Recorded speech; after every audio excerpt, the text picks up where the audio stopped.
नमस्कार दोस्तों, इस वीडियो में आप यूपी टेट 2015 प्रश्न पत्र के संस्कृत पार्ट का कंप्लीट पेपर सॉल्यूशन देखने जा रहे हैं। अगर आप अभी तक जितने भी यूपी टेट के पेपर हुए हैं सबका कंप्लीट पेपर सॉल्यूशन डिटेल में देखना चाहते हैं तो इस वीडियो के बाद इस वीडियो का डिस्क्रिप्शन जरूर चेक करिएगा। और अगर आप चैनल पर पहली बार विजिट कर रहे हैं तो इसको सब्सक्राइब करते हुए बेल आइकन को जरूर प्रेस कर लीजिएगा। चलिए दोस्तों, आज के इस महत्वपूर्ण वीडियो को शुरू करते हैं। पहला प्रश्न आप अपने स्क्रीन पर देख पा रहे होंगे, गौ व्यंजन है। तो गौ किस प्रकार का व्यंजन है ये हमसे पूछा जा रहा है। पहला विकल्प देखिए दिया गया है अंतस्थ व्यंजन। सबसे पहले तो ये समझिए गौ जो है वो क वर्ग का तीसरा वर्ण होता है। जैसे क ख ग, देखिए क वर्ग का ये वर्ण है। ठीक है, यहां तक क्लियर।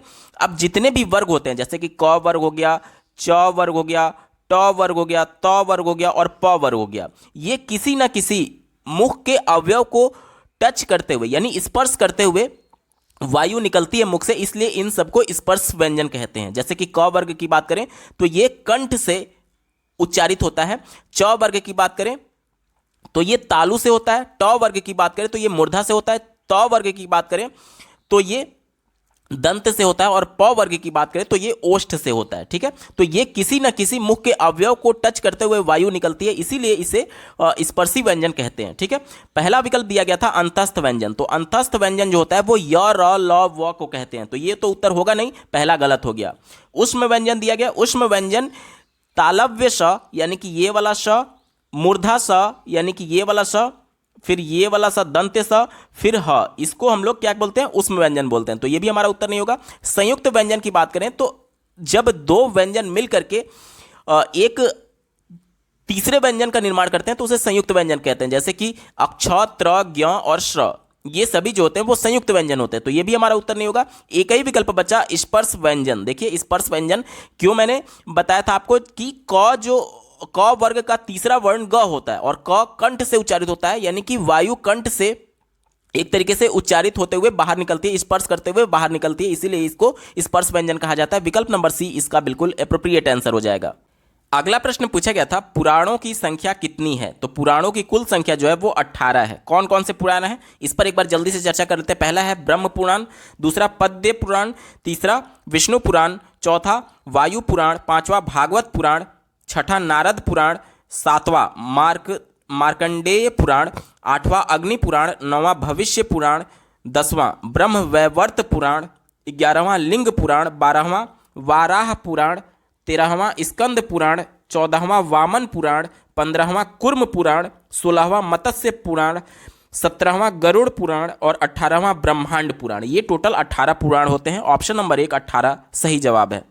अगला प्रश्न पूछा गया था गंगोदकम का संधि विच्छेद क्या होगा। तो इसका संधि विच्छेद हो जाता है गंगा धन उदकम। गंगा धन उदकम मिलकर के गंगोदकम बना हुआ है। अब यहां पर देखिए गंगा में जो अंतिम वर्ण आया हुआ है वो आया हुआ है आ, और उदगम का पहला वर्ण आया हुआ है छोटा ऊ। तो आ प्लस ऊ मिलकर के ये ओ में कन्वर्ट हो जाते हैं। किसमें? ओ में। तो यहां पर देखिए गंगा ये पहले से था, अब यहां पर ओ की मात्रा लग जाएगी तो ये गंगो और ये ऊ यहां से विलोप हो जाएगा तो गंगोदकम हो जाता है। वहीं आपको यहां पर दिया गया गंगोदकम। ठीक है, तो हमसे बस इतना ही पूछा गया था कि इसका संधि विच्छेद क्या होगा।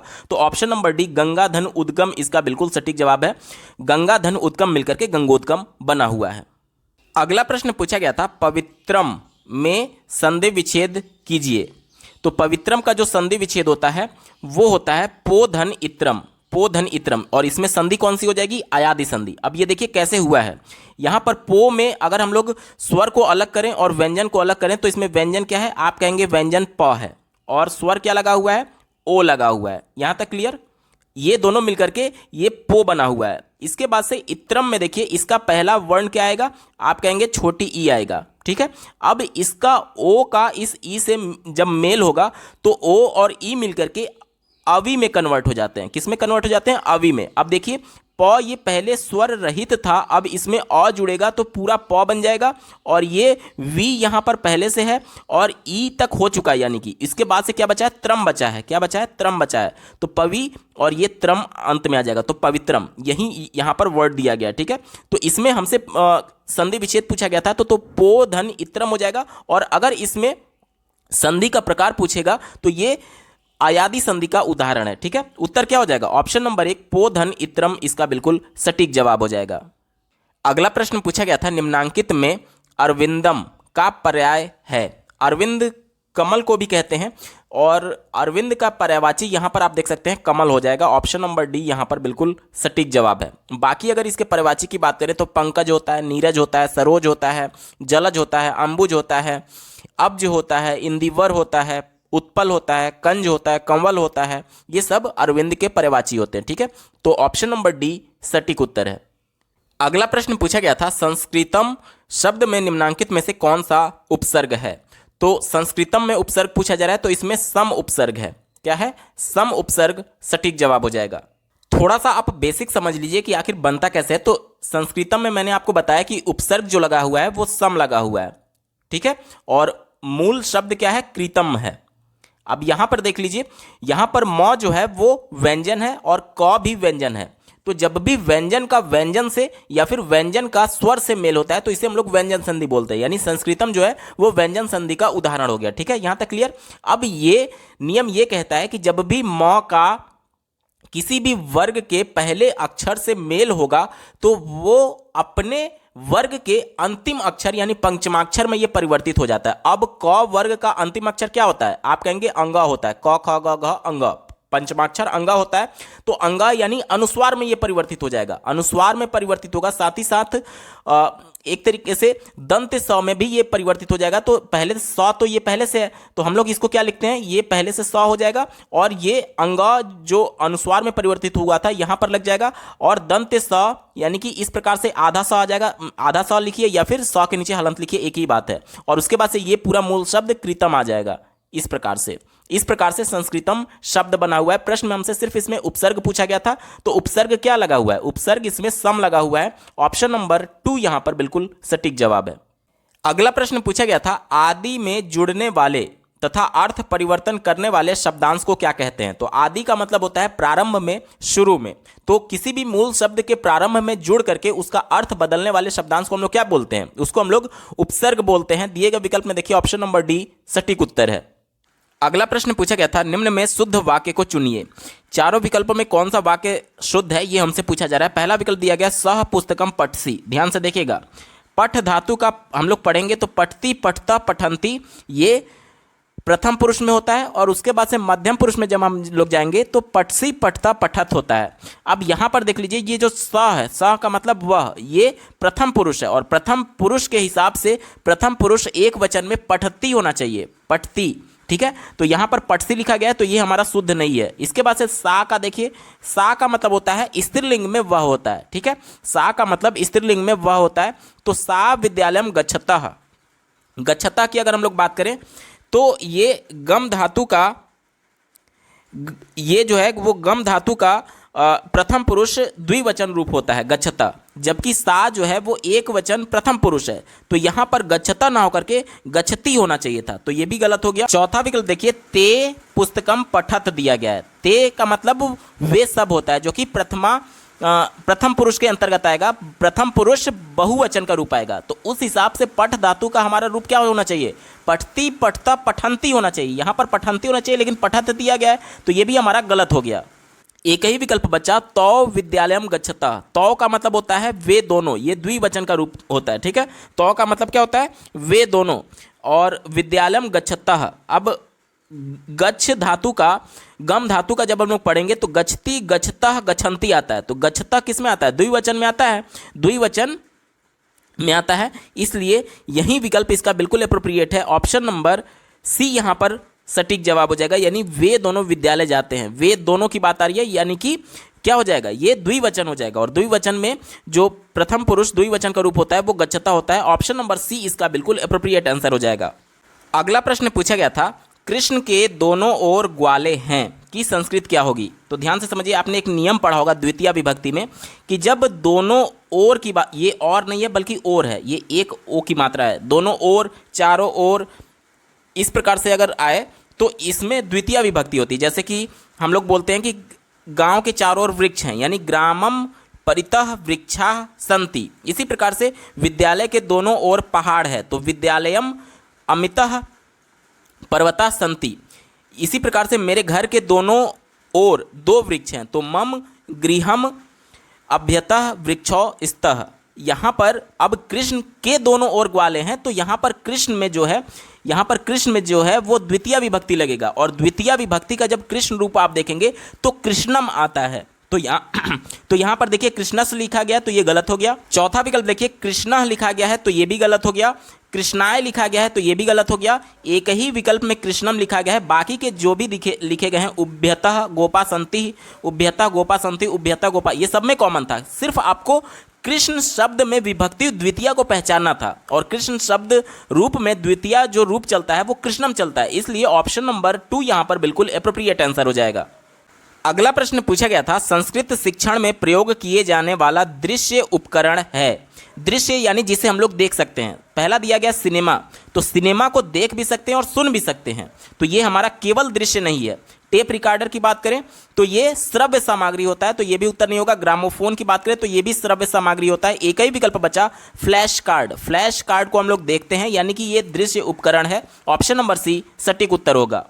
अगला प्रश्न पूछा गया था संस्कृत का अध्यापक एक एक शब्द का अर्थ स्पष्ट करता है, किस विधि में ये होता है, ये हमसे पूछा जा रहा है। चौथा दिया गया समवाय विधि। समवाय विधि में क्या होता है, जब दो कॉन्सेप्ट या फिर दो चैप्टर जिसमें कुछ समानता है उसको एक साथ लेकर के चला जाए। यहाँ पर देखिए सम यानी कि समानता और वाय मतलब कि एक साथ लेकर के चलना, यानी दो टॉपिक जिसमें कुछ समानता है उसको एक साथ जब पढ़ाया जाता है तो उसे समवाय विधि कहते हैं, तो ये तो उत्तर होगा नहीं। मूल्यांकन विधि में क्या होता है कि बच्चे को जब पढ़ाया जा रहा है उसी दौरान उसका मूल्यांकन भी किया जा रहा है, तो ये मूल्यांकन विधि होता है, तो ये भी हमारा उत्तर नहीं होगा।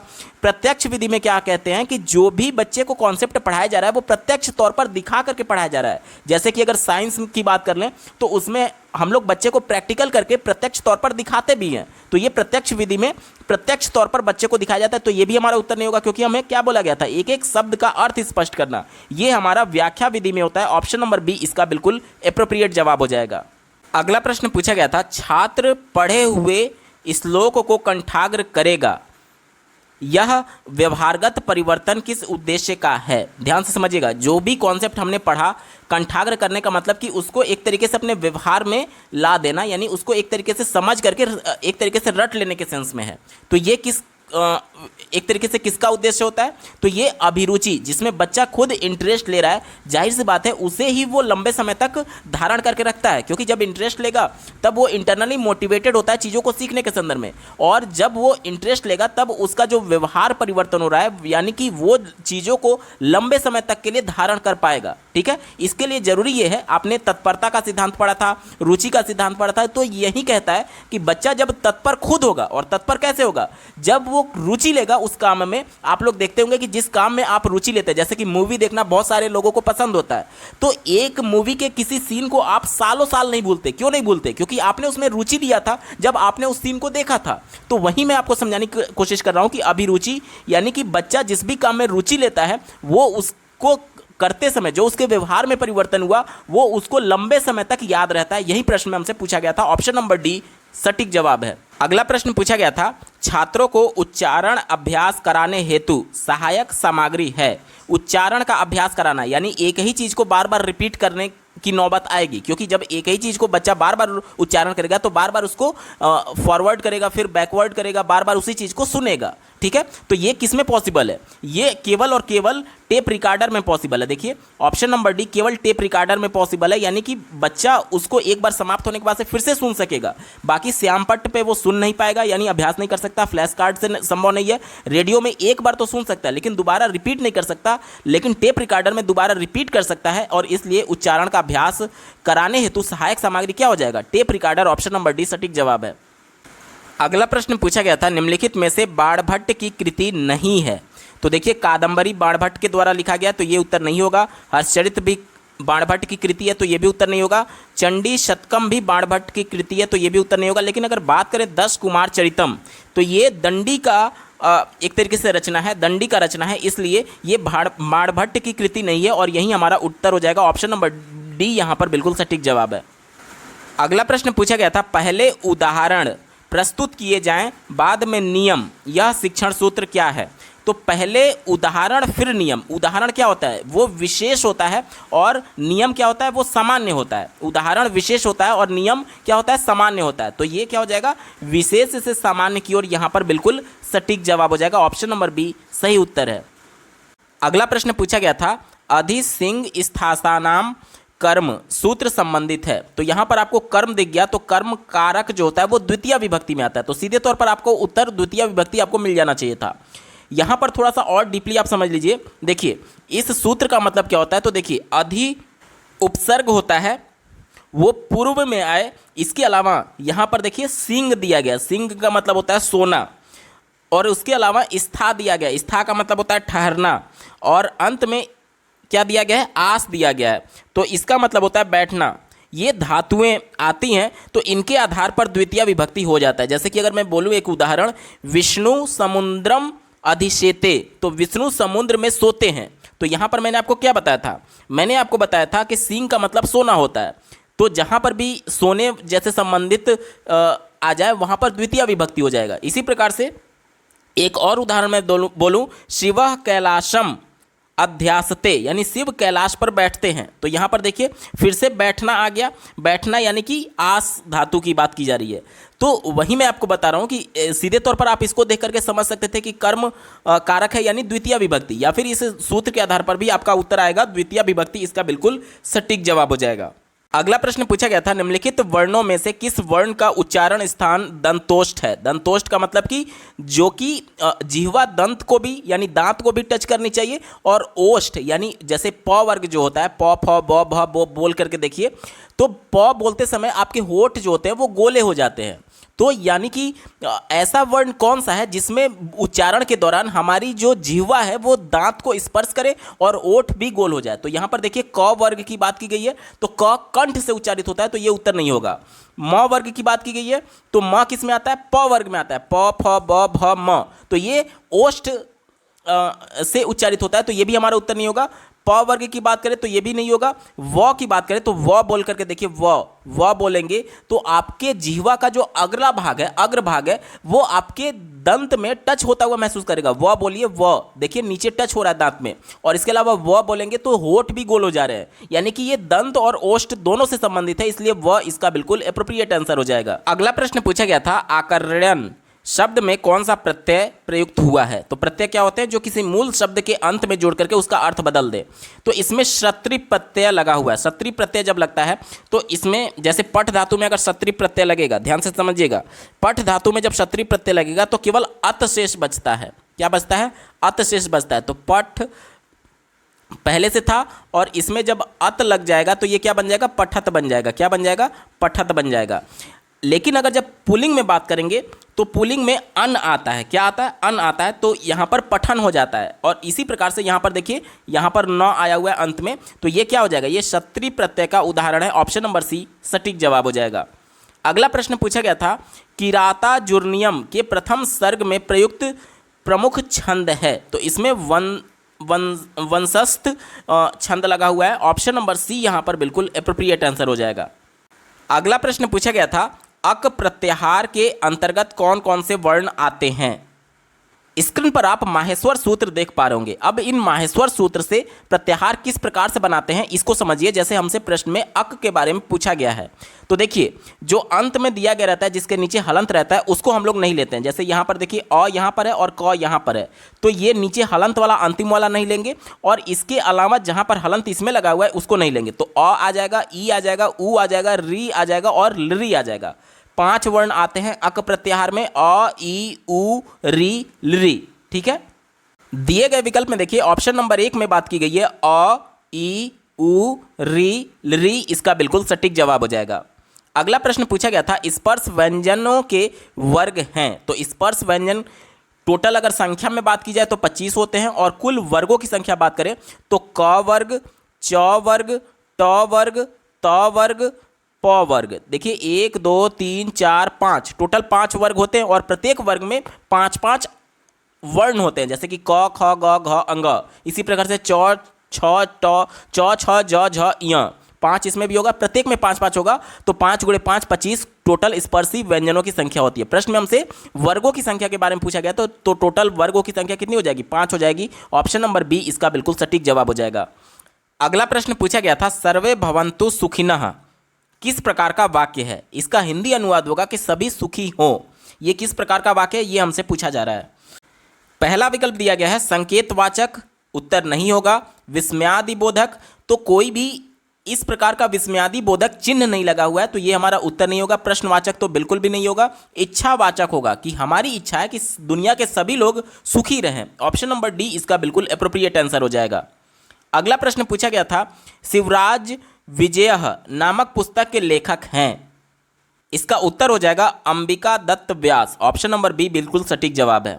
अगला प्रश्न पूछा गया था अष्टाशीतिः पद का अर्थ है। तो ध्यान से समझ लीजिए, जो पहले शब्द लिखा गया है ये 2 शब्दों से मिलकर के बना हुआ है, पहले अष्ट और दूसरा अशीति। अष्टा में अष्ट अलग है और अशीति अलग है। अशीति का मतलब होता है 80 और ये अष्ट जो है ये एक तरीके से इकाई का अंक है। तो अष्ट का मतलब क्या होता है? 8 होता है। 80 में 8 जोड़ेंगे तो 88 आएगा। दिए गए विकल्प में देखिए ऑप्शन नंबर बी इसका बिल्कुल सटीक जवाब हो जाएगा। यहाँ पर जो अंत में लिखा गया रहता है अशीति, वो दहाई का अंक होता है और अशीति का मतलब होता है 80 और पहले जो शब्द लिखा गया रहता है वो इकाई का अंक होता है। अष्ट का मतलब होता है 8। 80 में 8 जोड़ेंगे तो 88 आएगा। ऑप्शन नंबर बी सटीक जवाब है। अगला प्रश्न पूछा गया था बहुज्ञः का विपरार्थक शब्द है। बहुज्ञ का मतलब होता है बहुत कुछ जानने वाला और इसका विपरार्थक क्या हो जाएगा? वो हो जाएगा अल्पज्ञ, यानी कि कम जानने वाला। ऑप्शन नंबर बी सटीक उत्तर है।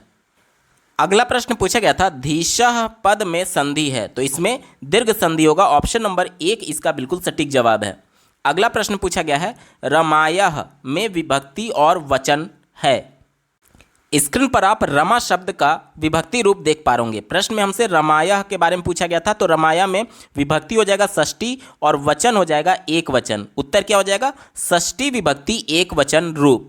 दिए गए विकल्प में देखिए ऑप्शन नंबर डी में बात की गई है षष्ठी विभक्ति एक वचन, इसका बिल्कुल सटीक उत्तर हो जाएगा। अगला प्रश्न पूछा गया था संस्कृत व्याकरण में कति शब्द किस वचन में प्रयोग किया जाता है? तो कति यानी कि कितने संख्याओं के रूप में एक तरीके से इसको रिप्रेजेंट किया जाता है, यानी कि कई संख्याओं के प्रश्नवाचक के तौर पर पूछा जाता है कि कितने संख्या के रूप में। ठीक है, तो जब एक से ज़्यादा संख्या हो जाती है तो वो क्या होता है? बहुवचन हो जाता है। तो ऑप्शन नंबर सी इसका बिल्कुल एप्रोप्रिएट आंसर हो जाएगा। अगला प्रश्न पूछा गया था उपसर्गों की संख्या है, तो कुल उपसर्गों की संख्या संस्कृत में 22 है। ऑप्शन नंबर बी सटीक उत्तर हो जाएगा। अगला प्रश्न पूछा गया था संस्कृत के सुप्रसिद्ध नाटककार विशाख दत्त की प्रसिद्ध कृति का नाम है। इसका उत्तर हो जाएगा ऑप्शन नंबर डी मुद्रा राक्षस, सटीक जवाब हो जाएगा। दोस्तों यूपी टेट 2015 प्रश्न पत्र के संस्कृत पार्ट का कंप्लीट पेपर सॉल्यूशन आपने देखा। आपको ये वीडियो कैसा लगा कमेंट के माध्यम से जरूर बताइएगा, क्योंकि आपका एक कमेंट मुझे मोटिवेट करेगा ऐसे ही महत्वपूर्ण वीडियो लाने के संदर्भ में। अगर आप अभी तक जितने भी यूपी टेट के पेपर हुए हैं उन सबका कंप्लीट पेपर सॉल्यूशन डिटेल में देखना चाहते हैं तो इस वीडियो के बाद इस वीडियो का डिस्क्रिप्शन जरूर चेक करिएगा। और अगर आप चैनल पर पहली बार विजिट कर रहे हैं तो इसको सब्सक्राइब करते हुए बेल आइकन को जरूर प्रेस कर लीजिएगा। इस वीडियो को देखने के लिए आपका बहुत बहुत धन्यवाद। भगवान करे आपका दिन शुभ हो।